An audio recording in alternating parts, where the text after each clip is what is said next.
আমাদের মাসে পূর্ব ঘোষিতভাবে ডিএম এবং এসপি স্যারের কাছে ডেপুটেশনের প্রোগ্রাম ছিল। সেটি হলো ড্রাগ, বিশেষ করে ইয়াবা এবং ব্রাউন সুগারের যেভাবে তরুণ প্রজন্মের মধ্যে ছড়িয়ে পড়ছে, সে ব্যাপারে আমরা সচেতন নাগরিক হিসেবে একটি সংগঠন আমরা তৈরি করেছিলাম, ওয়াডা বলে, ওয়ারিয়ার্স এগেনস্ট ড্রাগ অ্যাডিকশন।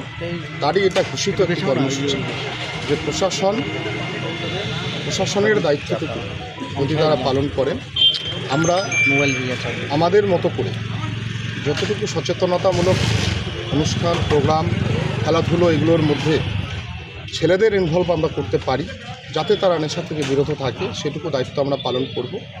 প্রশাসনের কাছে যে আমাদের দাবি যে তারা সাধারণ মানুষের থেকে খবর নিয়ে যে বিভিন্ন কোর এলাকা কিছু তৈরি হয়েছে যেখানে নেশার আমদানি প্রচুর পরিমাণে বেড়ে যাচ্ছে, চুরি ছিনতাইয়ের মতো ঘটনা আমাদের কুচবিহার শুধু জেলা শহর নয়, জেলা শহরের বাইরেও প্রতিনিয়ত আমরা দেখতে পাচ্ছি।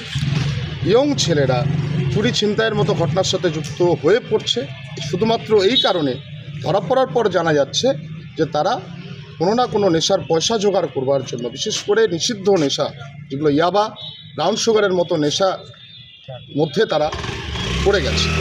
তো সেই জায়গায় দাঁড়িয়ে আমরা প্রশাসনের কাছে বিনম্রভাবে আবেদন করলাম এবং খুব ভালো কথা উনি বলেছেন। স্পেসিফিক উনি কিছু জিনিস জানতে চেয়েছেন, আমরা তার উত্তর ওনাকে প্রদান করেছি এবং ভবিষ্যতেও সেগুলো আমরা প্রদান করব, যাতে আমাদের জেলায় এই বর্তমান এবং আগামী প্রজন্মের জন্য একটি নেশামুক্ত, বিশেষ করে নিষিদ্ধ নেশামুক্ত সমাজ আমরা যাতে গড়তে পারি। তরুণরা খেলাধুলো, সাংস্কৃতিক, পড়াশুনোর মধ্যে থাকবে এবং আগামী প্রজন্মকে যাতে আমরা একটা নতুন দিশা, আমরা সুস্থ দিশা আমরা দেখাতে পারি। আপনারা একটা সংগঠনের কথা বললেন, সংগঠনের পক্ষ থেকে কী মাধ্যমে মানে এই আমরা করা হয়? এর আগে একটি অনূর্ধ্ব 15 বছরের ক্রিকেট টুর্নামেন্ট করেছি।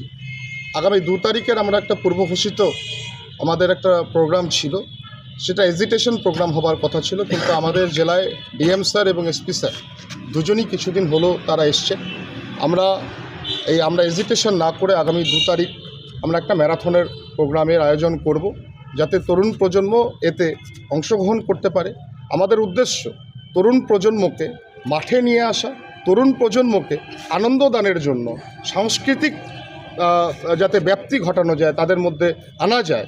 অর্থাৎ আনন্দ যদি মানুষ সঠিকভাবে পেতে পারে, এর আগেও আমরা বারংবার বলেছি, তাহলে হয়তো সে নেশার খোঁজে কেউ যাবে না।